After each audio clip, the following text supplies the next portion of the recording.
Oh, Nay! Wag! aray! Bitawan mo ko, tanda! Nanay! Pigilan mo ang nanay mo, Jello. Ano ba? Nasasaktan na ako. Tama na ho, Nay. Bitawan niyo na ho si Laila. Aray ko! Pasensya na, Laila. Hindi ko alam kung bakit naging ganito na naman si Nanay. Ayos naman siya nung lumabas kami kanina eh. Pasensya na talaga. Tanggalin mo siya sa akin, Jello. Bilisan mo! Nanay, tama na ho. Aray ko! Ah! Nay, kumalma ho kayo. Huwag niyo hong gawin to. Parang awa niyo na. Bitawan niyo na ho si Laila. Ano na, Jello? Nasasaktan na ako, oh! Nay, makinig naman ho kayo sa akin oh. Ano ho bang problema? Ano ang gusto niyo? Sinabing bitawan mo ako eh! Laila! Wag! Ah! Buisit! Nay, ayos lang ho ba kayo? Bakit mo naman siya tinulak? Gusto mong gawin ko? Hayaan siya na basta-basta na lang ako saktan? Pero matanda na siya. Paano kung napalakas ang tulak mo tumama ang ulo ni Nanay sa bato? Bakit? Hindi naman nangyari ah. Saka siya naman ang bigla-bigla na lang sumusugod sa akin. Prinotektahan ko lang ang sarili ko. Hindi ka magagawang saktan ni Nanay. Paano ka naman nakasiguro? Ni hindi mo nga alam kung anong tumatakbo sa isip niya eh. Baliw ang nanay mo, Jello. Huwag mo siyang ituring na para bang nasa tamang pag-iisip siya. Naririnig mo ba ang sarili mo? May sakit si Nanay. Sakit sa pag-iisip. Ano ba? Bakit hindi mo maituloy yun? Nahihiya ka ba dahil may sira sa ulo ang nanay mo? Bastos ka! Sa ating dalawa, alam mong yung nanay mo ang bastos. Alam mo, kung ako sa'yo, kukulong ko na lang siya sa bahay. Para naman hindi siya makapanakit at makaperwisyo ng kapwa, di ba? Paano mo nagagawang sabihin yan sa kanya? Wala ka bang magulang? Meron, pero hindi katulad ng sayo. Nasa tamang pag-iisip pa naman ng nanay ko. Grabe ka na talagang babae ka. Hindi ko alam kung paano mo nagagawang sabihin sa akin ang mga yan. Sa harapan pa talaga ng nanay ko. Hindi mo man lang ba naiisip na masakit para sa akin na anak niya ang sinasabi mo ngayon?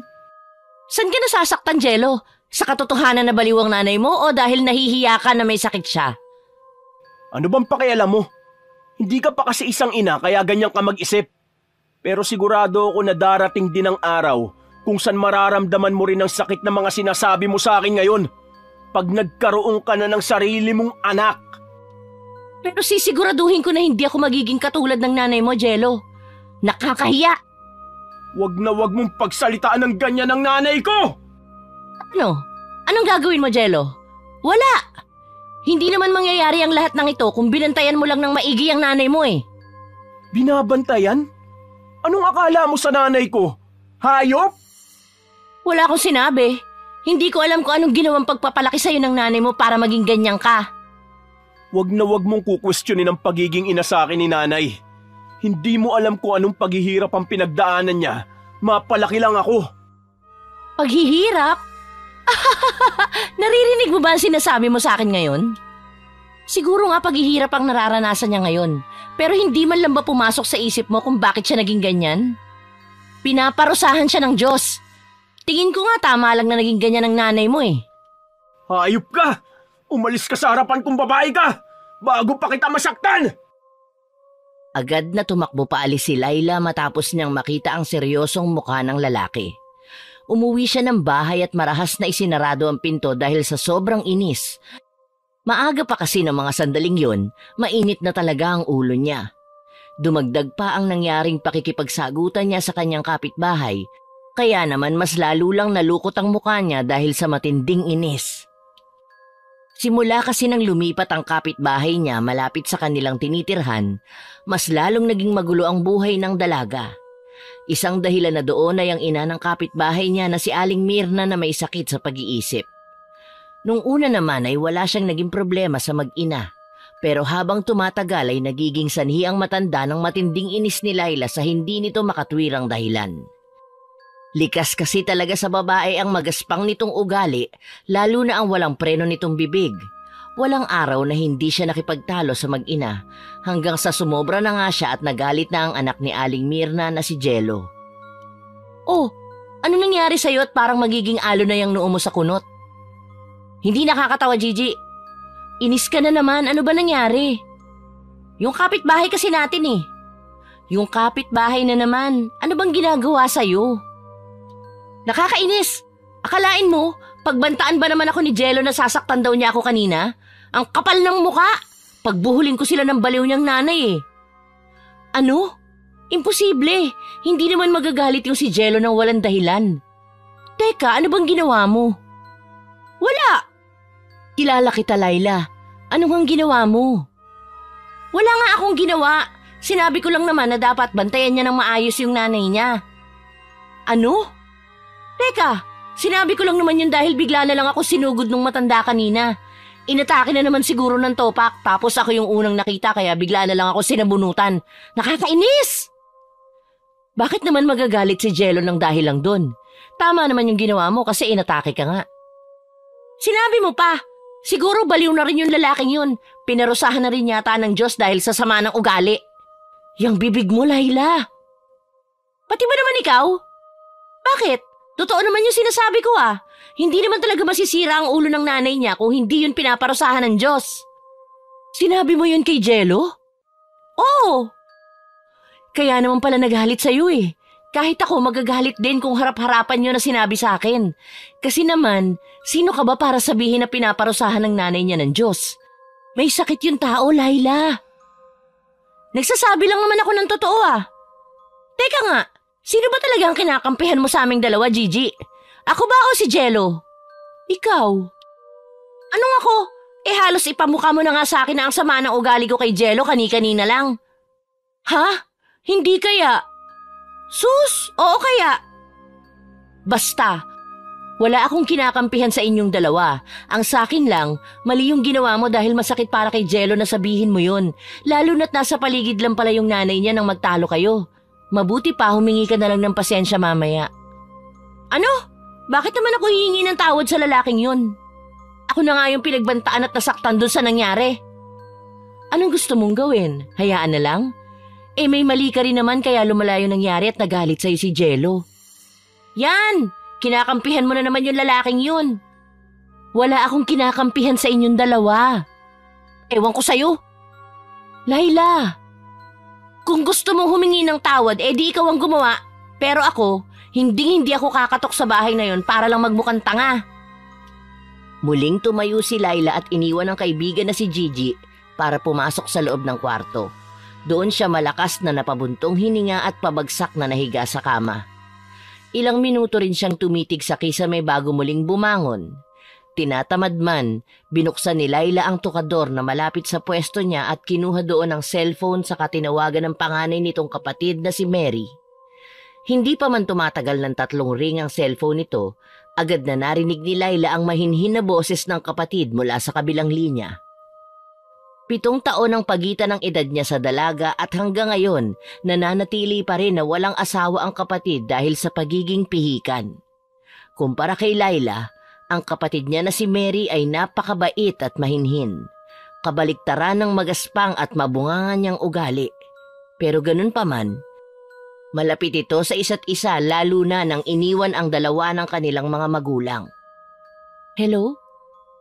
Ate! Bakit? Bakit ka napatawag? May problema ba? Meron yung kapitbahay namin. Ano na naman ang nangyari? Paano kasi? Kasi? Nag-away na naman kami ate ng kapitbahay namin.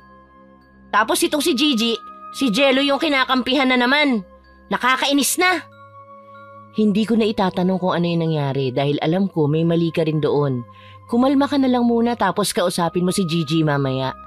Baka pati kayo ay mag-away na rin kung magpapatuloy yan. Umuwi ka na kasi ate. Wala akong kakampi rito. Uuwi naman ako. Kaunting tiis na lang, Layla. Matatapos ko na yung kontrata tapos makakabalik na ako dyan.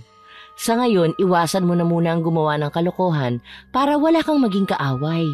Talagang walang kakampi sa'yo dyan dahil wala ako. Sinabi mo pa Ate Mary, wala talaga. Sus, meron yan. Huwag ka lang masyadong mainitin ang ulo at makakasundo mo ang lahat ng tao dyan. Kahit yung kapitbahay mo. Kung sila rin naman, kahit makakaaway ko na lahat. Pasaway ka talaga. O siya, bababa ko na to ate. Alam ko na may trabaho ka pa. O sige, tatawag na lang ako sa'yo para mangamusta. O di kaya naman, ikaw na lang ang tumawag sa akin pag nagkaroon ka na naman dyan ng problema. Sige. Sumapit ang hapon at bumaba na ng kwarto ang dalaga. Naabutan nito ang kaibigan na nakaupo sa harapan ng TV at prenting nanonood kaya naman tumabi si Laila at tahimik na nanood. Hindi naman nagtagal, nag-aya na rin siya na kumain kaya sabay na tumayo ang dalawa at nagtungo sa kusina. Nagsandok lang si Laila ng pagkain habang ang kaibigan niya na si Gigi ay inayos naman ang lamesa. Balak na sanang maupo ng dalawa nang may biglang kumatok sa pinto. Nagtataka man, pumunta si Laila sa sala at agad na pinagbuksan ang nasa labas. Bumungad sa kanya si Jello kasama ang nanay nito na abala sa pagtingin-tingin sa loob ng bakuran ng dalaga. Agad tuloy na tumaas ang kilay ni Laila dahil sa nasaksihan niya at mas lalong ibinuka ang pinto para matingnan ng maayos ang mag-ina. Magandang hapon sa'yo. Ano sa tingin mo maganda sa hapon? Yung kakain na sana kami pero bigla kang kumatok para mga abala? O yung makita kita ngayon kaya uminit na naman ang ulo ko? Hindi naman kami pumunta dito para manggulo. At talaga ba? Para hindi naman kapanipaniwala yung sinabi mo. Gusto ko lang sanang humingi sa'yo ng tawad. Aba, mabuti naman at naisipan mo yung gawin. Kanina pa nga kita hinihintay eh. Gaya ng sinabi ko, gusto ko lang sanang humingi ng tawad dahil sa nasabi ko sa'yo kanina. Nadala lang ako ng emosyon ko kaya yun nangyari. Hayaan mo, sa susunod, hindi ko na hayaang pang magulo ka o malapitan man lang ni nanay. Sorry talaga, hindi na mauulit yung nangyari. Pangako. Hindi ko alam kung dapat ba ako maniwala sa sinasabi mo sa akin ngayon. Pero sige, pagbibigyan kita. Salamat talaga. Isinama ko nga ngayon si nanay para lang ipakita sa'yo na hindi naman siya palaging ganon katulad kanina. Napansin ko nga, kalmado lang si Aling Mirna. Mukhang hindi siya sinusumpong ng topak ngayon. Topak? Ibig ko sabihin, mukhang maayos ang mood ng nanay mo ngayon. Hindi niya ako inaatake. Mabuti naman. Palagi naman siyang ganito. Minsan lang talaga nagiging mapanakit siya katulad kanina. Pero bihira lang talaga yung mangyari. Sige, sabi mo eh. Mauuna na rin kami ha. Pasensya na ulit sa nangyari kanina at sa pang-aabala namin sa pagkain nyo. Mahinang tumangulang si Laila sa binata at pinanood ito na tuluyang makalabas ng bakuran bago nito muling isinarado ang pinto at bumalik sa kusina.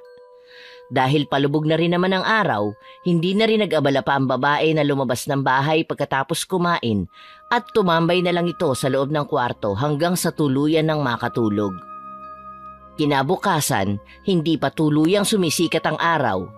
Agad na naalimpungatan si Laila at napabangon matapos niyang marinig ang malakas na tili ng kaibigang si Gigi mula sa bakuran. Kahit pipikit-pikit pa ang mga mata, mabilis na tumakbo pababa ang dalaga hanggang sa marating na nga nito ang pwesto ng kaibigan. Agad na napansin niya ang matinding disgusto sa mukha ng babae, kaya naman nagtaka si Laila at agad itong tinanong. Bakit? Ano nangyari? May pumasok ata dito sa bakuran. Ano ibig mo sabihin? Diretsuhin mo na kasi ako. Tingnan mo kasi, nasira na lahat. Alin ba? Yung mga halaman mo. At sa isang mabilis na lingon ni Laila, agad na bumunga dito ang magulong mga halaman na kinagabihan lang ay nakita niyang malinis. Ang lahat ng bulaklak na paboritong alagaan ay nagkalat na rin sa damuhan, habang ang ilang maliit na puno na itinanim lang ni Laila na ilang buwan pa lang ang nakakalipas, puro putol at balina ang sanga. Agad tuloy na nangunot ang noon niya sa nasaksihan, pero bago pa man malapitan ng kaibigan ng mga nagkalat na halaman para ipakita kay Laila, mabibigat na ang hakbang niya na naglakad papunta sa labas ng bahay. Namalaya na lang ni Laila ang sarili na nasa harapan na ng pinto ng kapitbahay at walang tigil na kumakatok. Kahit kasi walang mahanap o nakitang ebidensya ang babae na ito ang may gawa sa pagkasira ng inalagaan niyang bakuran, Agad na pumasok sa isip ni Laila ang nakita niyang mga namamanghang mata ng matandang kapitbahay niya nang pumunta ito sa bahay niya kagabi. Tao po! Aling Mirna? Jello! Buksan niyo itong pinto, lumabas kayo dyan! Ano ba? Tao po! Oh, bakit? Ano nangyayari? Bakit bigla ka yatang napasugod? May problema ba tayo? Meron! Ilabas mo yung nanay mo, Jello! Gusto ko siyang makausap! Teka lang naman, anong ginawa ng nanay ko? Basta! Ilabas mo siya dyan sa bahay niyo! Ano ba kasing nangyayari? Bakit nandito ka? Hindi mo ba ako naiintindihan? Gusto ko na ilabas mo ang matandang yon ngayon din! Paano ko ilalabas si nanay kung hindi mo sinasabi sa akin kung anong dahilan ng pagwawala mo rito? Bas mo siya! Kumalma ka nga lang muna. Ano bang ginawa ng nanay ko at galit na galit ka? Sinira lang naman ng nanay mo ang hardin ko, Jello. Ano? Hindi yun magagawa ni nanay. Hindi, nagawa na nga niya. Gusto mo bang makita kung anong kalagayan ng mga halaman ko ngayon? Ha? Sira na silang lahat. Pero imposible ang ibinibintang mo kay nanay. Kasama ko siya buong gabi. Ni hindi ko nga siya nakitang lumabas ng bahay eh. At anong gusto mong palabasin? Na nagsisinungaling ako? Nagawa-gawa ko lang yung mga sira kong halaman? Hindi ako baliw katulad ng nanay mo, Jello. Alam ko kung ano ang totoo at hindi. Kaya ba si nanay kaagad ang pinagbintangan mo, ha? Dahil baliw si nanay? Ganun ba? Bakit? Hindi ba totoo, Jello? Sigurado ako na hindi magagawang pumunta ni nanay sa bakuran mo. Baka nagkakamali ka lang ng bahay na pinuntahan at pinagbibintangan. Mabuti pa umuwi ka na. Ang kapal talaga ng mukha mo. Ako pa ngayon ang tinataboy mo. Yung nanay mo may problema sa akin kaya gusto ko, ilabas mo siya at iharap mo sa akin ngayon din mismo. Wala akong ilalabas at wala kang kakausapin, maliwanag? Walang ginawang masama ang nanay ko. Hindi niya sinira ang kahit anong gamit at pag-aari mo. Huwag mo siyang pagbintangan ng kasalanan na hindi niya ginawa. At sa tingin mo ba maniniwala pa ako sa sinasabi mo sa akin ngayon? Hindi ba kagabi lang nangangako ka sa akin na hindi mo nahahayaan pa na mangyari ang ganito mga insidente? Ano? Hindi mo na kagad matupad? Hindi ka lang pala sinungaling. Mahilig ka rin palang manulsul dyan sa nanay mong may sira sa ulo. Ayusin mo mga sinasabi mo sa nanay ko, ha? Hindi mo ako mauutusan. Sasabihin ko ang gusto ko sabihin at wala kang magagawa. Magsama kayo ng nanay mong baliw. Pagkatapos ng naging sagutan ni Laila at ng kapitbahay nito na si Jello, ilang araw na iniwasan ni Laila na makita at marinig ang lalaki lalo na ang nanay nito. Napansin din yun ng kasama niya sa bahay, pero laking pasalamat na lang niya na hindi ito nagtanong at hinayaan na lang ang mga nangyayari. Sa mga lumipas na araw, pansamantalang nanahimik ang buhay niya. Hindi siya lumabas ng kwarto at nanatili na lang sa loob. Hanggang sa dumating ang isang araw kung saan napilitan na nga si Laila na lumabas para mamili sa palengke. Papunta pa lang ang dalaga, gusot na kaagad ang mukha niya at mabibigat ang hakbang habang binabagtas ang daan na nasa harapan ng kapitbahay. Seryoso ang mukha ni Laila at diretso lang ang tingin sa unahan hanggang sa tuluyan na nga nitong malampasan ang bahay ng mag-ina. Makalipas naman ang ilang oras, nakabalik na si Laila bitbit ang ilang bayong ng mga pinamili. Naging kampante rin ang babae na makakabalik siya ng bahay ng walang aberya gaya ng ginawa nito kanina, pero hindi pa man tuluyang nakakalayo. Agad na napatigil si Laila at napako sa kinatatayuan matapos matanaw ang matandang si Aling Mirna sa unahan. Wala itong kasama at hindi naman mahagilap ang anak nito sa paligid, kaya agad siyang nagkaroon ng agam-agam na tumawid. Sa huli, malakas muna siyang napabuntong hininga bago na pagdesisyonan na patuloy na maglakad at hindi na lang pansinin ng matanda. Kaso, Laila? Laila! Laila! Ano ba yun? Bakit ka tawag ng tawag? Gusto lang namang kitang kumustahin. Hindi ka namin nakikita nito ng karaang araw eh. Saan ka nagpunta? Ayoko lumabas eh. Bakit naman, iha? Hindi pa ba halata? Ayoko kayong makita ng anak mong si Jello. Kung pwede nga lang umalis dito at lumipat ng bahay, ginawa ko na. Ka naman aalis. May problema ka ba sa amin? Meron, kayo. Ikaw at ang anak mo ang problema ko. Ha? Wala namang kaming ginawang masama ah. Teka, may ginawa ba sa'yo ang anak kong si Jello? Wala ka ng paki doon kung meron man. Saka pwede ba? Huwag mo akong kausapin, gusto ko nang umuwi. Galit ka ba, Iha? Oo, hindi mo ba halata? Bakit?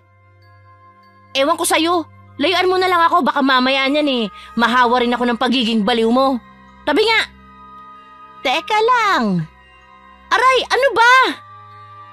Gusto lang naman kita na makausap. Bakit ka nagagalit?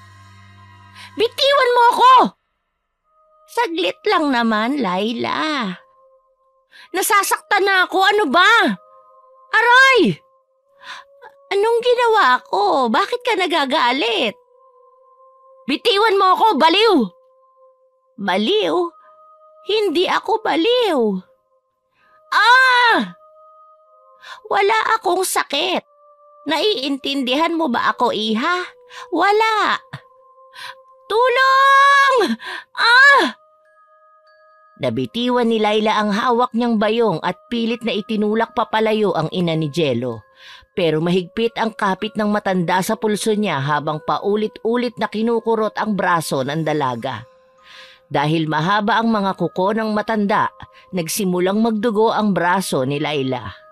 Agad tuloy na nakaramdam ng takot ang dalaga dahil sa ikinikilos ng matanda, kaya naman nagsimula itong magsisigaw para humingi ng tulong. Bahagya niyang naitulak ang matanda, dahilan para magalit ito sa kanya. Tinulak din siyang pabalik nito. Napalakas ang pagkakatulak sa kanya, dahilan para mabuwal siya. Mabilis namang pumaibabaw sa kanya ang matandang babae at saka pinagsasaktan. Hindi naman nagtagal, nakita ni Layla sa gilid ng mga mata ang binatang si Jello. Mula sa loob ng bahay, mabilis itong tumakbo papunta sa direksyon ng dalawa hanggang sa tuluyan na nga nitong narating ang pwesto ni na Layla. Agad na hinigit ng binata ang matandang si Aling Mirna palayo kay Layla at pilit na pinakalma. Nang magawang makabangon mula sa lupa ni Layla, agad niyang nakita ang pag-aalala sa mukha ng lalaki habang kinakausap nito ang matanda. Hindi man marinig kung ano ang sinasabi ni Jello, napansin ni Layla ang paulit-ulit na pag-iling ng matanda habang itinuturo ang direksyon niya, kaya naman napalingon ang binata sa kanya. Ayos ka lang ba? Sa tingin mo, mukha ba akong ayos lang sa'yo? Ha? Ano bang nangyari? Anong nangyari? Bigla lang naman ako inatake niyang baliw mong nanay. Yun ang nangyari. Pero... Sige, subukan mo na naman ipagtanggol yung matandang yan. Hindi naman daw niya sinasadya ang nangyari. Gusto ko lang tawagin ni Mama kanina. Tawag? Tawag ba ang tawag mo sa nangyari? Tingnan mo nga ako, Jello. Mukha ba akong tinawag lang ng nanay mo? Aksidente lang ang nangyari. Hindi to aksidente. Ilang ulit ko sinabi sa kanya na gusto ko nang umuwi pero anong ginawa ng baliw na yan? Hinarangan niya yung daan at bigla na lang akong pinagkakalmot. Sinabi ko na tigilan niya ako, nabitawan niya ang kamay ko, pero walang nangyari, hindi siya nakinig at patuloy pa rin akong inaatake. Makinig ka naman sa akin. Magpapaliwanag naman si nanay tungkol dun sa nangyari. Hindi na. Humanda kayo mag-ina, irereklamo ko kayo. Ano?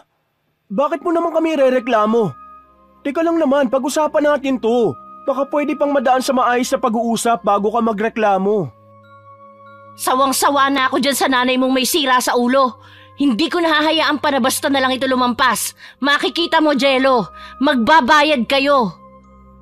Mabilis na dinampot ni Layla ang mga bayong na nagkalat sa daan at agad itong naglakad papalayo. Narinig din niya ang ilang ulit na pagtawag ni Jello pero tila babingi na nagpatuloy lang siya sa paglalakad hanggang sa makapasok na sa loob ng bahay.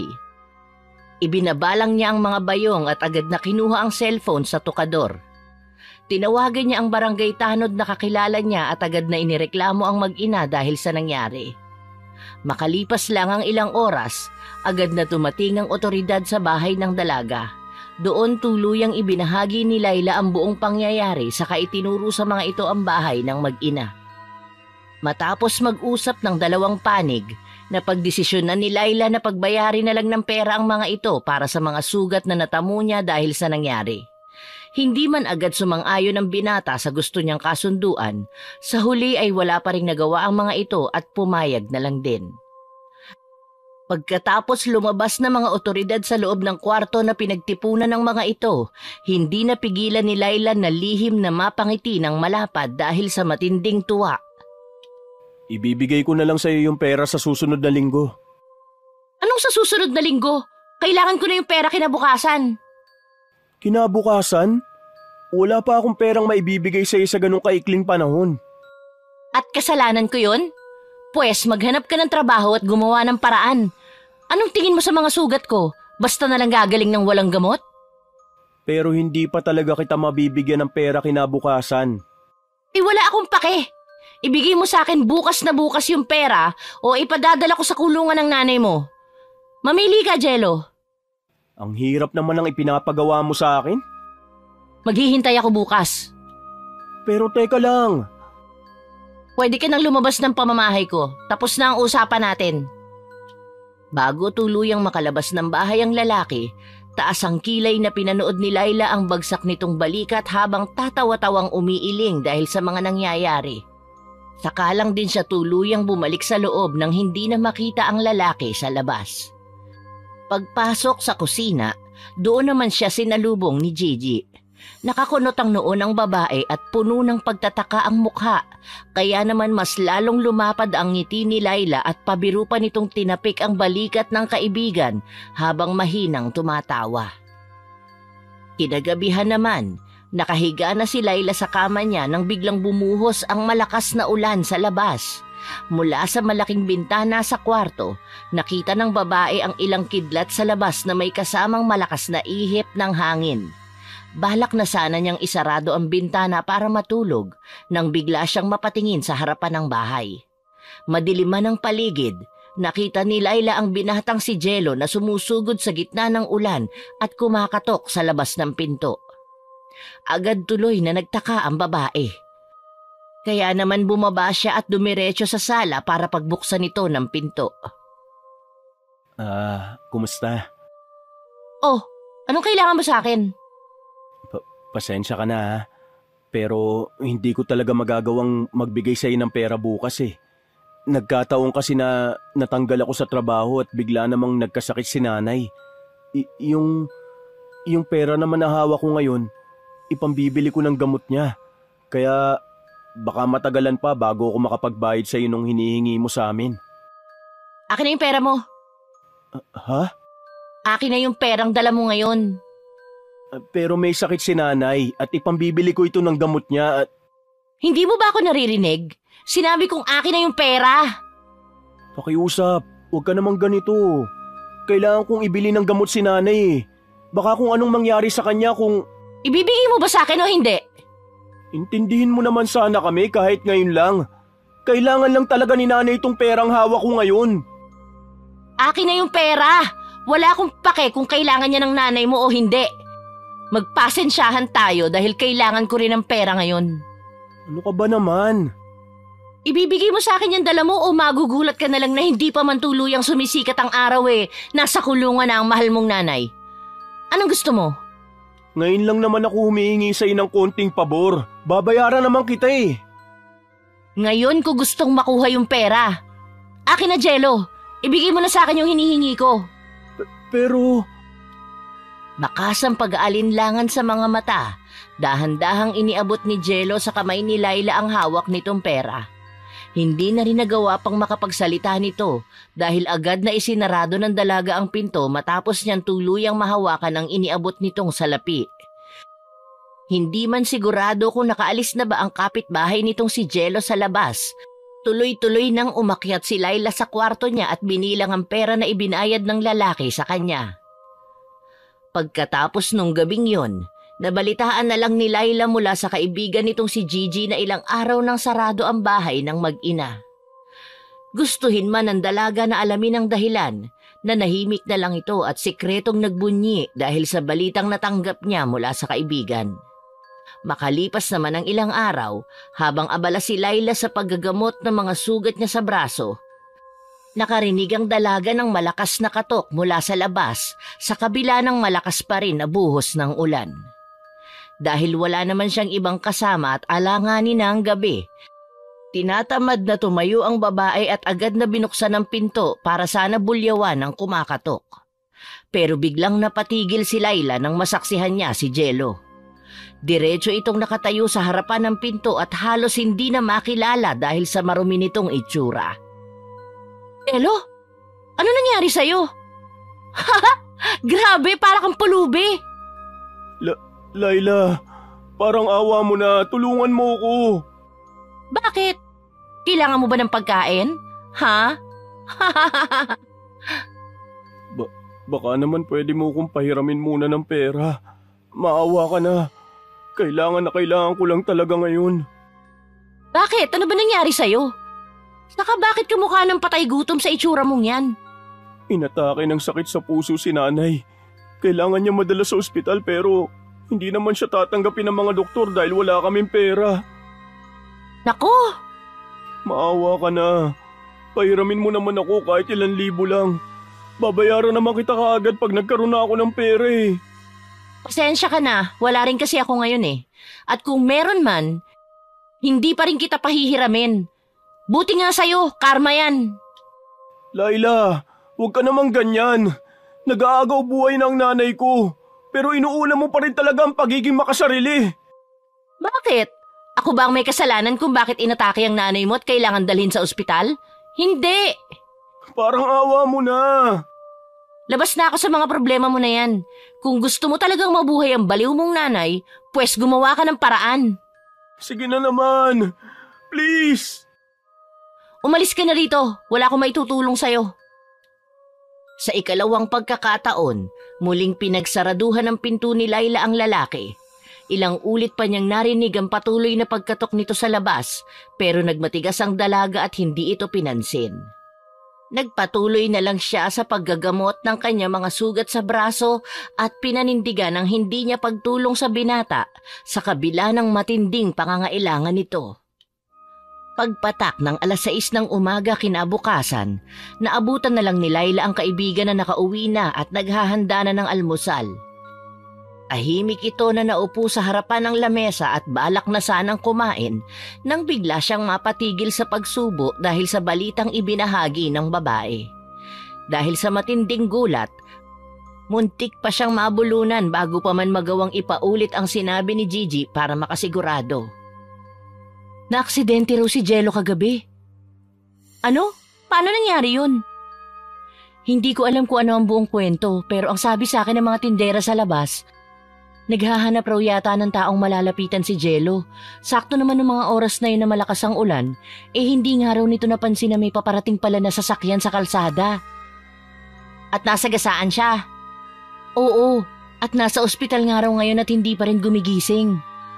Teka nga, bakit parang bigla ka na lang yata naging interesado? Hindi naman sa interesado. Gusto ko lang malaman kung ano nangyari. Hindi ba pagiging interesado ang tawag dyan sa ginagawa mo? Pumunta kasi si Jello dito kagabi. Ano? Anong ginawa niya rito? Humihingi siya sa akin ng tulong. Oh, nung tumulong ka, umalis na siya agad? Hindi ako tumulong. Pinagsaraduhan ko siya ng pinto kagabi dahil sa inis. Ano? Bakit mo naman ginawa yun? Saka bakit hindi mo siya tinulungan? Alam ko na may pera ka, Layla. Meron nga. Hindi ko lang siya tinulungan kagabi. Hindi ko alam. Siguro dahil ayoko lang? Diyos ko, grabe ka. Hindi ka ba naaawa dun sa tao? Umuulan pa kagabi. Hindi ko alam na maaksidente siya. Kung alam ko lang di sana tumulong ako nung gabing yun. Pero hindi ka tumulong. Hindi alam ni Layla kung ilang araw ba siya nakaramdam ng matinding pagsisisi dahil sa nangyari sa kapitbahay niya. Pero naging mabilis ang paglipas ng mga araw at namalaya na lang ng dalaga na halos 2 linggo na pala ang nagdaan. Wala na siyang naging balita sa kalagayan ng binata matapos umalis ng kaibigan dahil sa personal na dahilan. Hindi tuloy alam ni Layla kung nagising na ba si Jello o hindi. Hindi naman niya magawang dumalaw sa lalaki sa ospital dahil sa matinding kahihiyan, kaya naman wala siyang nagawa kundi ang manatili na lang sa loob ng bahay at hindi lumabas. Ilang linggo rin ang dumaan. Namaga ang mga sugat ni Laila at muntik nang maging dahilan ng pagkakaroon ng sakit. Binili na ni Laila ang lahat ng gamot na pwede nitong inumin at ipahid para lang matanggal ang matindi nitong pagkirot. Pero imbis na gumaling, mas lumala lang ang nangyari sa braso niya. Nagsimulang magkaroon ng nana ang mga kinalmot ng matandang si Aling Mirna at kahit anong gawing linis niya rito, patuloy na nagnanaknak ito hanggang sa nagsimula na rin ang mga moy. Dahil wala siyang kasama, napilitan si Laila na tawagan ng kapatid na si Mary para humingi ng tulong. Kinabukasan, nagulat na lang si Laila nang biglang bumukas ang pinto ng bahay niya at iniluwanon ng panganay na kapatid. May malapad itong ngiti sa labi pero nang makita nito ang malungkot na ekspresyon sa mukha ni Laila, agad itong lumapit sa kapatid at walang sabi-sabi na basta na lang nitong niyakap si Laila. Dahil hindi naman alam ng dalaga na uuwi ito ng araw na yon, agad na nakaramdam ng sari-saring emosyon si Laila at yumakap din dito ng mahigpit. Ate Mary, kumusta ka na? Teka, ang init mo ah. Nilalagnat ka pa rin. Bakit ang bilis mong pumunta rito? Akala ko pa naman sa susunod na linggo ka pa uuwi. Sabi mo may sakit ka. Hindi naman kita pwedeng pabayaan na lang dito. Wala ka pa namang kasama. Kumain ka na ba? Oo ate, kanina pa. Mabuti naman.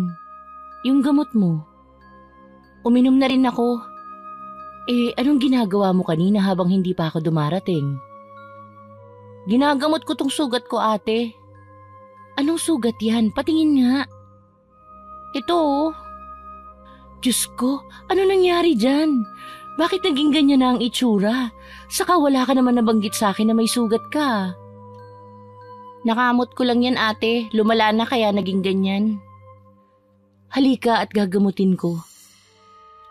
Agad na nilinisan ng kapatid ni Laila ang sugat niya, kaya naman halos mapasigaw na siya dahil sa matinding sakit.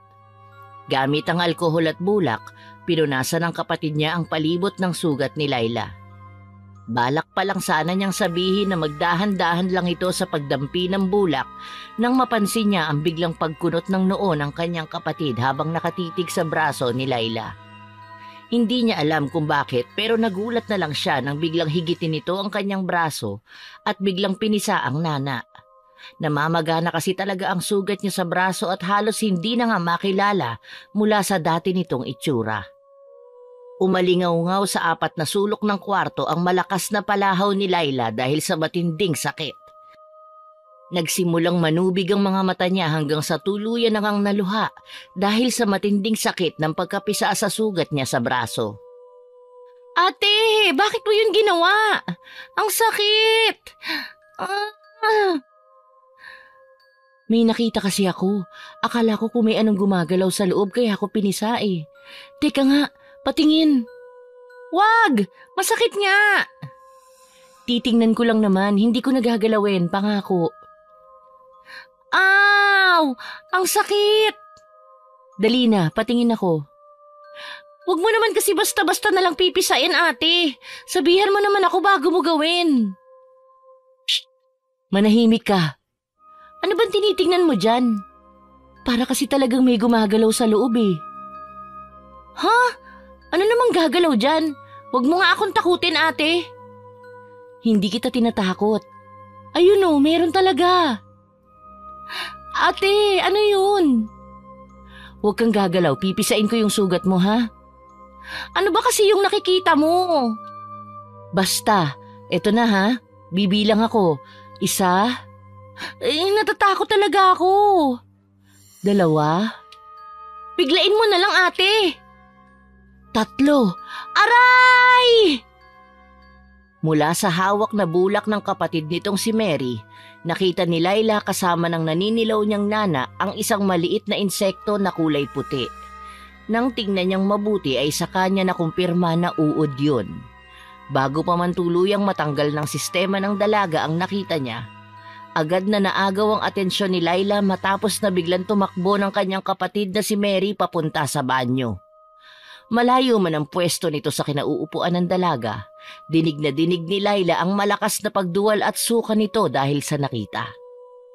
Nang makabalik ang kapatid niya sa kanyang tabi, agad na napansin niya ang seryosong mukha ng kapatid habang nakatitig sa kanyang direksyon.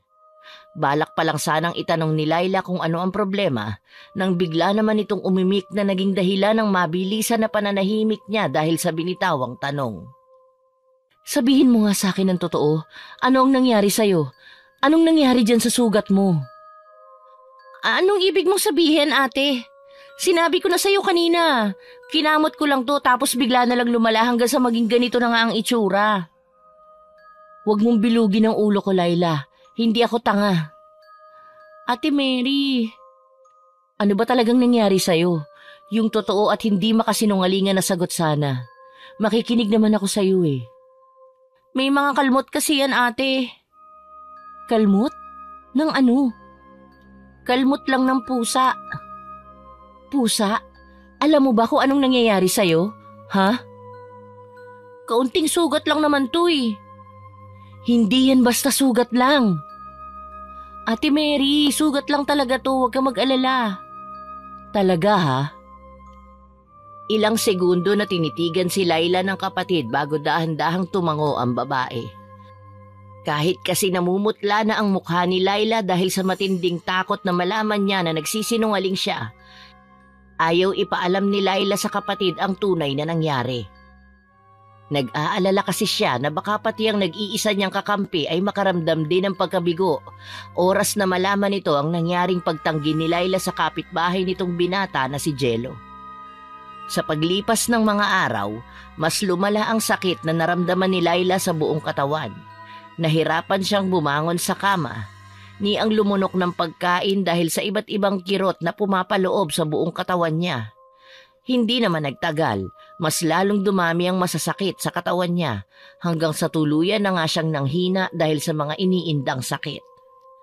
Akala ni Laila ay trangkaso lang ang mga nararamdaman niya. Pero dumating ang ilang gabi kung saan nagsimulang magkaroon ng mga bangungot ang babae tungkol sa kapitbahay niyang matanda na si Aling Mirna. Sa panaginip ni Laila, paulit-ulit na sinasabi nito sa babae na pinaparusahan siya dahil sa kagaspangan ng ugali ng dalaga.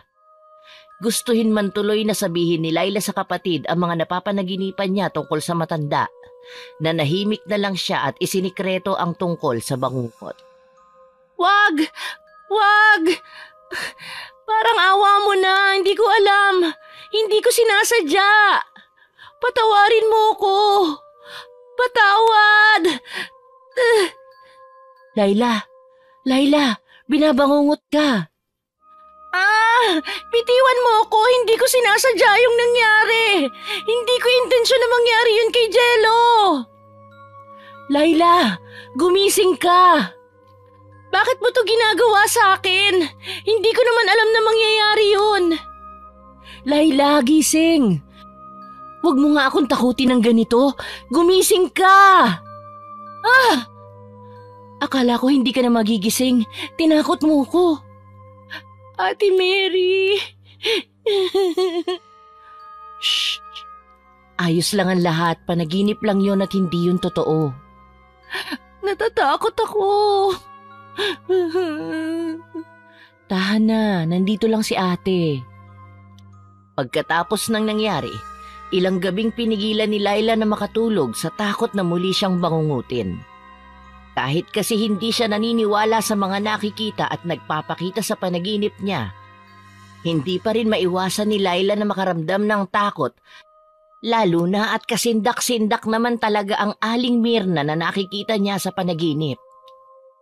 Para bang kakaibang nilalang ito dahil sa maputla at mabitak nitong kulubot na balat, mahabang puti na buhok, mapupulang mga mata at nakakapangilabot na pangil, malayong malayo sa itsura ng kapitbahay.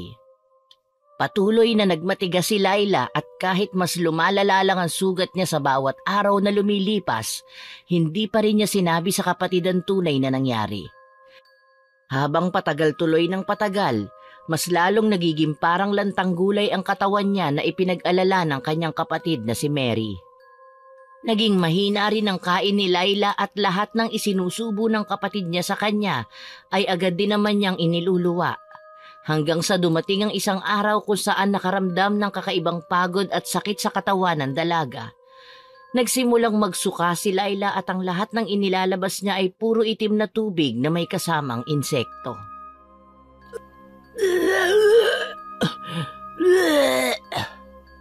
Diyos ko, ano nangyayari sa'yo, Laila?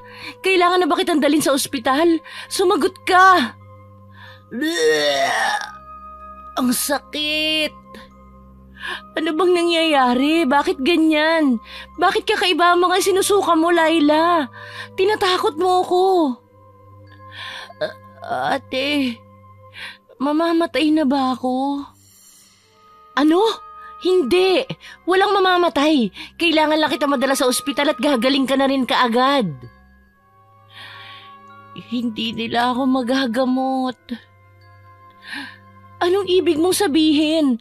Ha? Pinaparusahan ako, ate. Ito na ang karma ko sa lahat ng ginawa ko masama sa mga taong nakapaligid sa akin. Ano bang pinagsasasabi mo dyan? Anong parusa? Anong karma? Sino ba ang may gawa sa'yo nito, ha? Papatayin na talaga ako ng nanay ni Jello.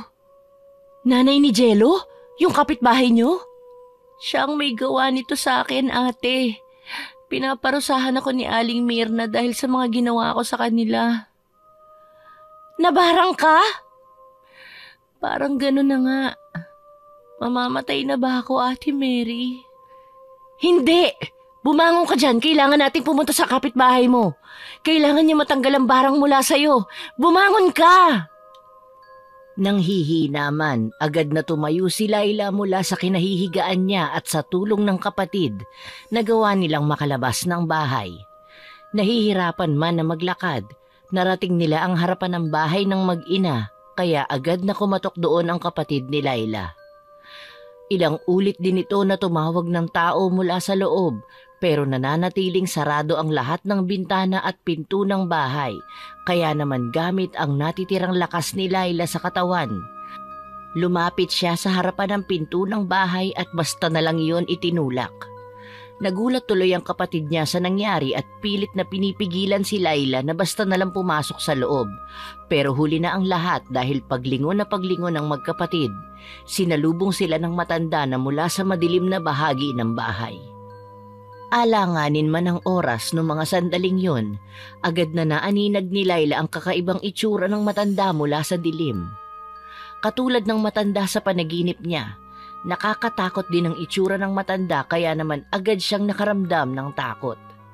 Bago pa man magawang masabi ng dalaga sa kapatid nitong si Mary na aswang ang matanda, isang mabilis na galaw ay pareho silang nagulat matapos makita na susugurin na sila ni Aling Mirna. Hindi na tuloy nagawa pang makatakbo ng magkapatid at tuluyan sila nitong naabutan. Dahil na rin sa mahinang katawan ng dalaga, siya ang unang pinuntirya ng matanda na naging dahilan ng agad na pagtumba ni Laila sa sahig. Ah! Laila? Tumakbo ka na, ate! Iligtas mo na ang sarili mo!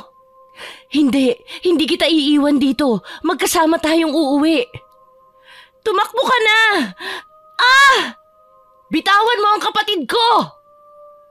Balak pa lang sanang lapitan si Laila ng kapatid niya, pero agad na tumalsik ang katawan ng babae sa dingding matapos na walang kahirap-hirap na inatake ng matanda si Mary.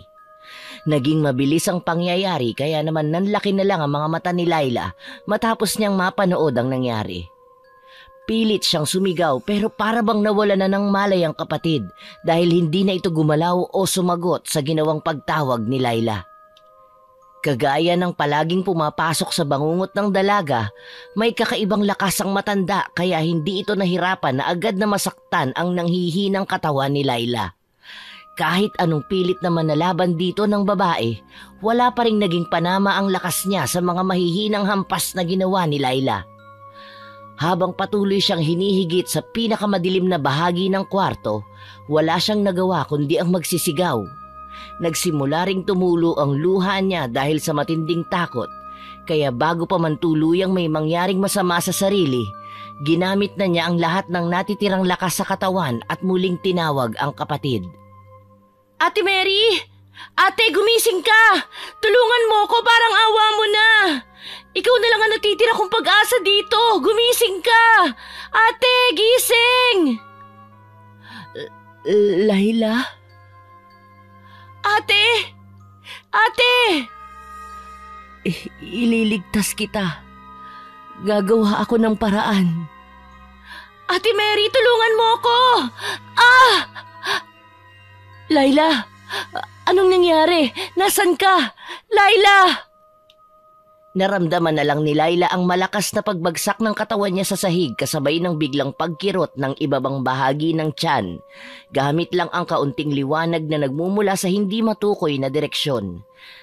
Naaninag niya ang kamay ng matanda na paulit-ulit na sumasaksak sa butas na niyang tiyan.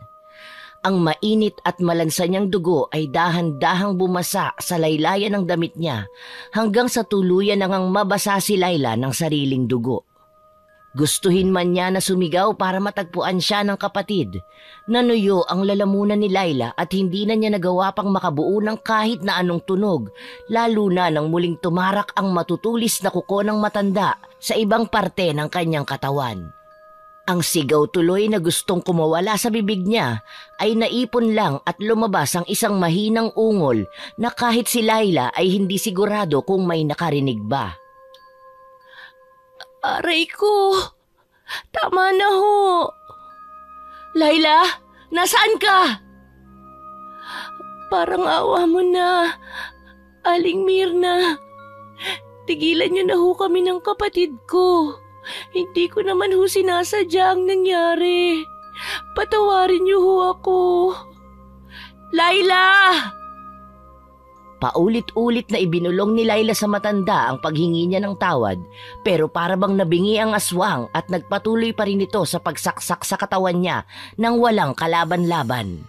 Habang lumilipas ang bawat sandali na nananatili siya sa dilim, mas nararamdaman ng dalaga ang tiyak na kamatayan sa kamay ng matandang aswang.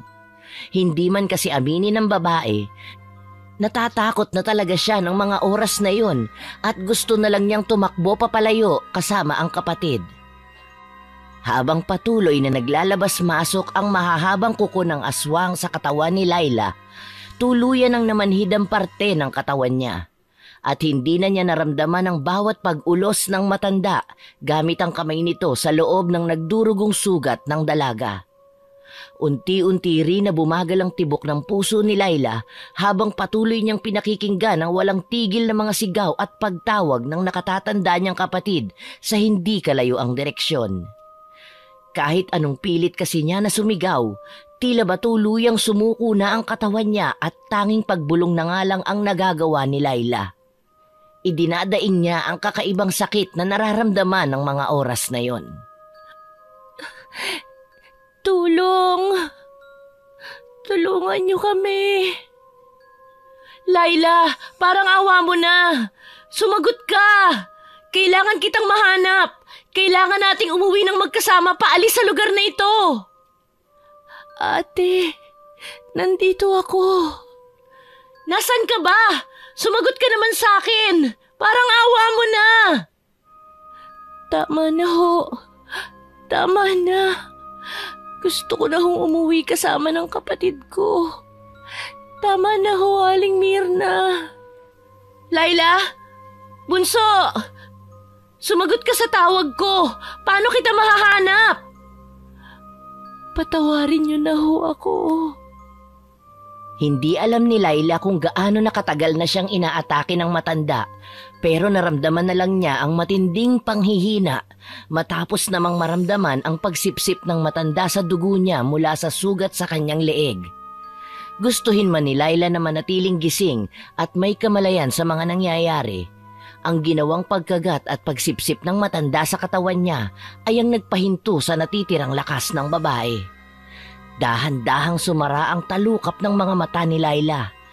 Tanging ang tunog ng patuloy na pagsipsip ng matanda sa kanyang leeg ang kanyang naririnig. Bago pa man tuluyang mawala ng malay, narinig na lang ni Laila ang malakas na pagsigaw ng kapatid na si Mary, kasunod ng isang malakas na pagbagsak ng kung anong bagay sa sahig. Hindi niya alam kung anong milagro ang sumanib sa katawan niya, pero namalaya na lang ni Laila na unti-unti nang bumubukas ang talukap ng kanyang mga mata hanggang sa makita na niya ang matandang aswang na unti-unting nagpapalit ng anyo bilang isang malaking aso. Mula sa likod nito, nakita ni Laila ang kapatid na may hawak na isang malaking kahoy at walang takot na ipinalo yun sa likod ng matanda. Dahil sa nangyari, tuluyang nagbago ang anyo nito at mabilis na tumakbo papalabas ng bahay. Hindi alam ni Laila kung sinundan ba yun ng kapatid, pero tuluyan na talagang nagdilim ang paningin niya at nawalan na ng malay. Ilang araw na ang nagdaan. Naririnig ni Laila ang usapan ng dalawang babae sa paligid. Kumain ka muna, Ate Mary. Baka ikaw naman ang mawala ng malay kung ipagpapatuloy mo yung hindi mo pagkain. Kaya ko ang sarili ko. Huwag mo kong intindihin. Ano ho bang nangyari? Bakit naging ganyan ang kalagayan ni Laila? Maayos naman ho siya nung iniwan ko. May bigla lang nangyari. Hindi mo maiintindihan sa ngayon kaya sa susunod ko na lang ipaliliwanag sa'yo. Sige ho. Ate Mary? Laila? Laila, gising ka na! Anong nangyari? Nasaan tayo? Nasa ospital tayo ngayon. Sinugod kita rito dahil nauubusan ka na ng dugo dahil sa nangyari. Ayos ka na ba? Oo. Ikaw, ayos ka lang ba, ate? Wala bang masakit sa'yo? Baka kailangan mo rin na ipa-confine sa ospital. Ayos lang ako. Wala naman kasing nangyari sa akin na masama. Sa ating dalawa, ikaw ang napuruhan. Gusto mo ba ng tubig? Ano pa lang nangyari kay Aling Mirna? Aling Mirna? Yung matanda na umatake sa atin. Yung aswang? Nakatakas siya nung gabi. Hindi ko na hinabol dahil kinailangan na kitang dalhin sa ospital. Muntikan ka na nga mamatay dahil sa dami ng dugo na nawala sa'yo eh. Tinakot mo na naman ako. Pasensya na, Ate Mary. Huwag mo na yung uulitin, ha?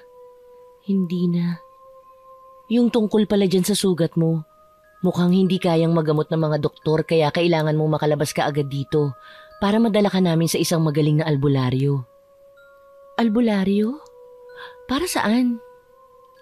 Sila ang may alam kung paano tanggalin ang mga kulam at barang katulad nung nasa iyo.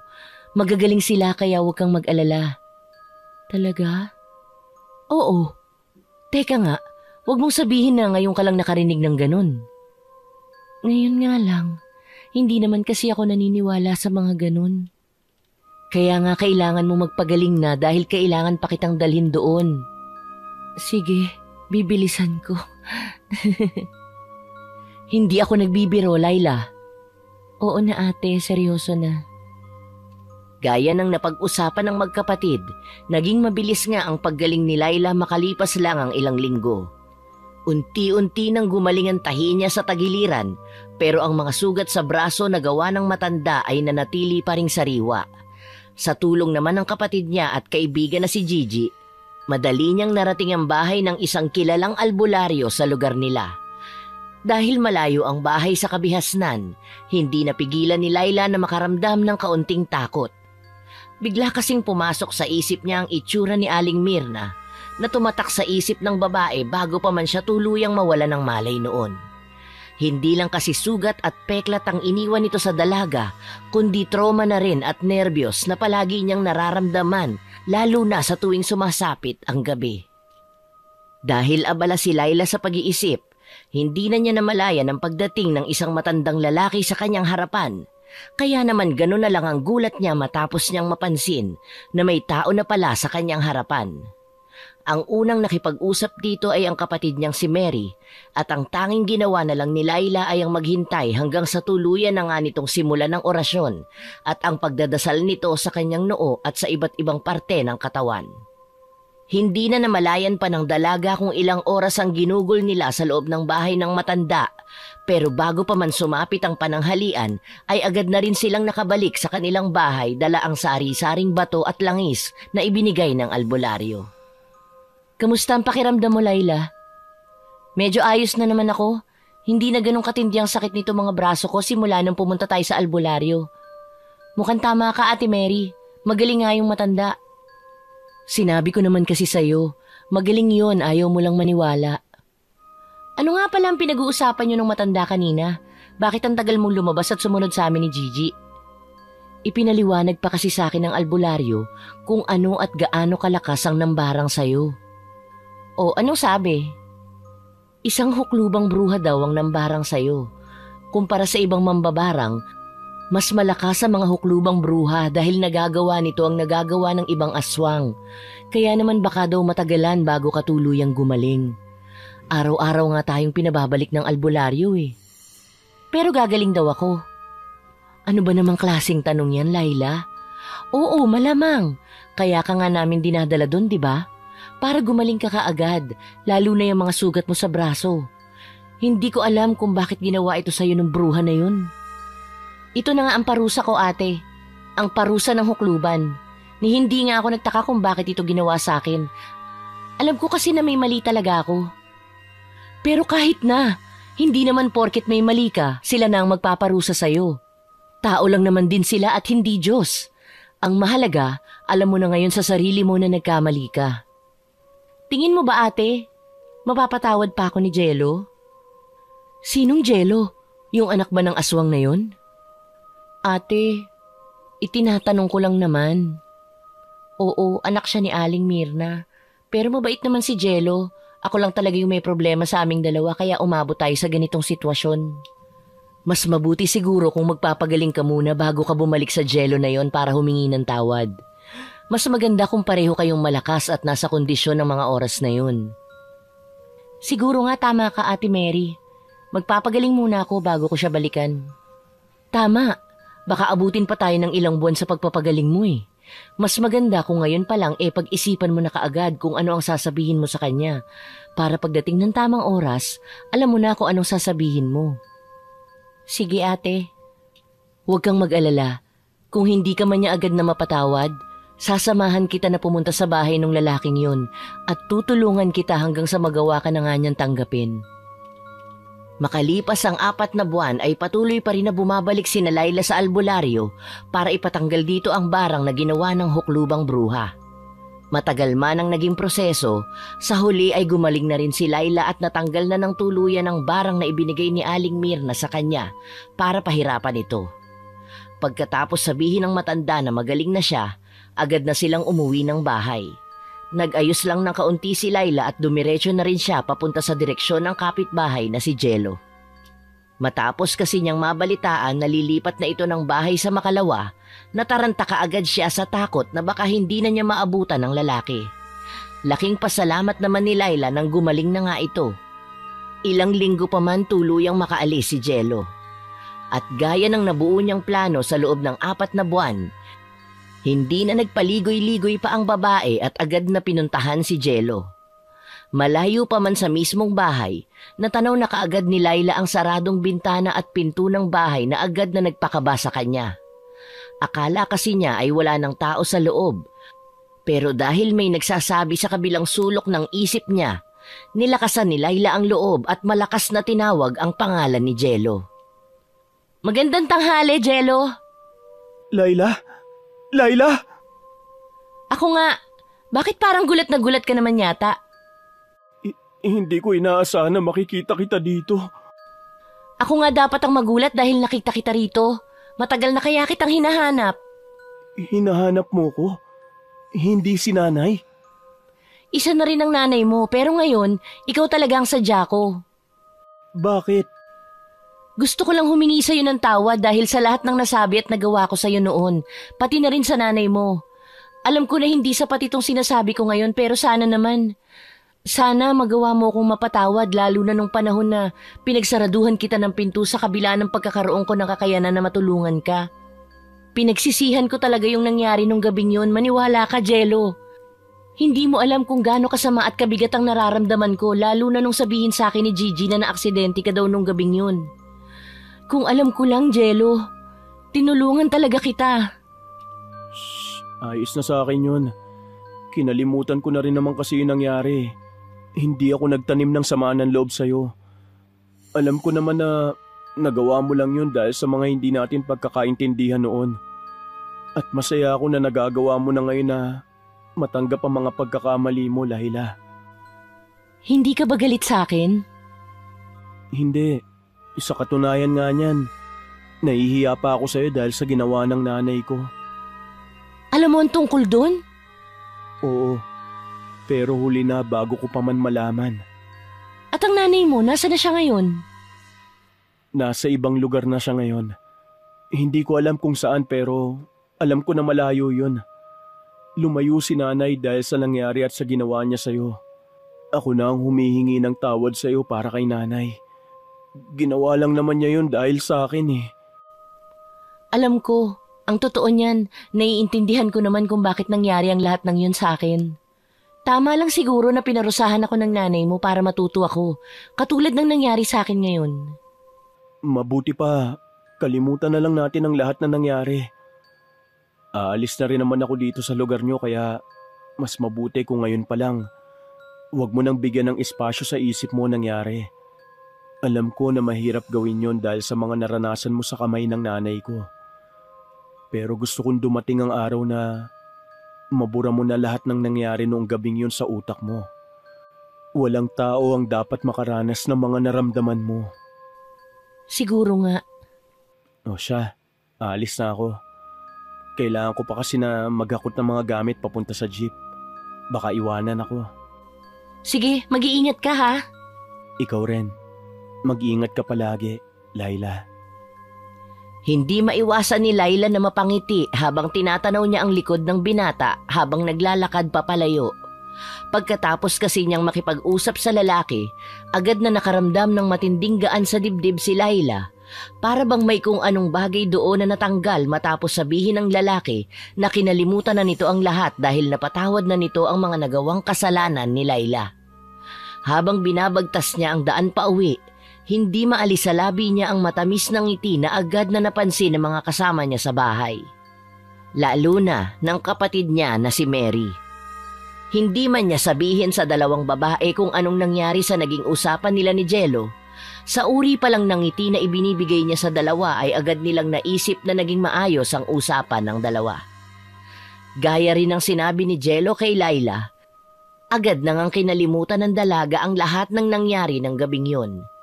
Hindi man naging maganda para kay Layla ang naranasan niya mula sa kamay ng huklubang bruha. Agad na naisip ni Layla sa mga lumipas na taon na marami ang nabago sa buhay niya at lalo sa pag-uugali habang tumatagal. Mas lalo rin niyang naiintindihan ang halaga ng buhay ng bawat isa, lalong-lalo na ang sa sariling buhay na dati ay hindi naman niya pinagtutuunan ng pansin. Layla, tara na, magsisimba na tayo. Hindi ka pa rin ba tapos? Saglit na lang to ate. Si Gigi ba bihis na? Oo, nauna na rin siya sa labas. Ikaw na lang talaga ang hinihintay namin kaya bilisan mo na ang kilos at baka mahuli pa tayo sa simbahan. Oo ate. Bakit ba kasi ang tagal mo? Baka naman nagpaganda ka ng maigi. Ipinapaalala ko lang sa'yo. Magdadasal tayo sa simbahan ha. Hindi rarampa. Oo nga ate, ito na nga oh. Bababa na ako. Ay, salamat naman. Wow! Tara na ate. Ang ganda mo naman. He! Sabay-sabay na lumabas ng bahay ang tatlong dalaga at agad na nagtungo sa simbahan.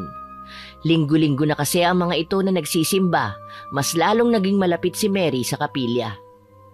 Ang kaibigan naman niya na si Gigi ay nahawa na rin ng kapatid, kaya nagkaroon na rin ng hiligan dalaga na magsimba kasama sila. Samantalang si Layla ay mas tumibay ang pananampalataya sa Diyos habang lumilipas ang panahon.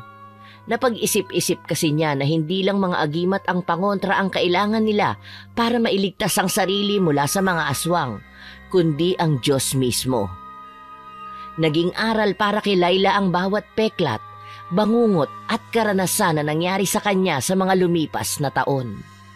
Sa tuwing tatanungin tuloy siya kung ano ba ang naging pinakamalaking aral na natutunan niya sa buhay, ang unang pumapasok sa isip ng dalaga ay ang pangyayari ng gabing pumunta sila sa harapan ng bahay ng matandang hukluban. Kahit kasi sinabi na ng anak ni Aling Mirna na si Jello, nakalimutan na niya ang nangyari. Minsan ay bigla na lang siyang matutulala at papasok sa isip ang malinaw at kumpletong detalye ng gabing yun. Imbis tuloy na ibaon ito sa limot, ginamit na sandata ni Laila ang nangyari para mas lalong magpakatatag at lumaban sa mga pagsubok na dumadating sa buhay niya. Ano, suko ka na kaagad? Sino? Ako? Susuko? Haha, imposible! Nabuhay nga ako kahit halos maubos na ng aswang ang dugo ko sa katawan eh. Papayag ba ako na basta nalang sumuko? Walang-wala itong hirap ng pagtatanim. Yan, ganyan nga. Grabe, nakakatakot naman yung paniniwala mo sa buhay, Laila. Aswang talaga yung ginamit. Bakit? Totoo naman kasi, pinalakas ako ng nangyari. Oo na. Pinalakas ka pala, bakit hindi ka maghanap ng panibagong aswang para naman mas lalo kang lumakas, Laila? Biro lang yun, ate. Sa kahinaan mo nga ang boses mo, mamaya niyan eh, may makarinig sa yung aswang. Eh di pinuntahan ako nun. Ayaw mo nun? Aba, ayoko na talaga, tama na yung isang beses. Baka hindi ko na kayanin yung susunod kung magkakaroon ulit ako ng pagkakataon sa buhay, kung saan may makikilala na naman akong kakatawang nila lang. Oh, akala ko ba pinapalakas ka nila? May mga napagtanto kasi ako sa mga nangyari. Tingnan mo nga at maayos na ako ngayon. Ang laki kaya ng ipinagbago ko, ate. Kaya nga, Ate Mary, napansin ko rin mabait nga ngayon si Laila na dati naman ay hindi. Basta, marami ako natutunan dun sa nangyari. Hindi lang alaala ang nakuha ko mula sa parusa ng hukluban. May aral din doon at karanasan na habang buhay kong maaalala at ikukwento sa mga magiging anak ko. Ikukwento mo talaga sa mga bata, sa mga anak mo yung tungkol sa nangyari? Na totoo ang mga gumagalang aswang sa paligid? Oo, kasi totoo naman talaga sila eh. May aswang talaga at hindi yun gawa-gawa lang o kwento na pwedeng gamitin na panakot. Saksi ako at ganun ka rin, Ate Mary. Tuluyan ang umusad ang buhay nila at nagkaroon na ng sariling pamilya. Lalong naging maingat si Laila lalo na sa anak niya. Tinuturuan niya itong maging mabuting bata dahil ayaw niyang matulad dito sa kanya na dahil sa kanyang masamang pag-uugali, nagsimula ang karanasang nagpatino sa kanya. Naisip niyang mas mainam ng walang maaapakang tao kaysa nasa huli ang pagsisisi, pagkatapos lang maturuan ng leksyon. Laking pasalamat pa rin niya dahil sa karanasang yon, may pinaghuhugutan siya ng aral na maituturo sa kanyang anak para maging isang mabuting tao. Lubos ang kaligayahan niya dahil sa mga biyayang natatanggap at isa na roon ang magkaroon ng mabuting asawa at mabait na anak.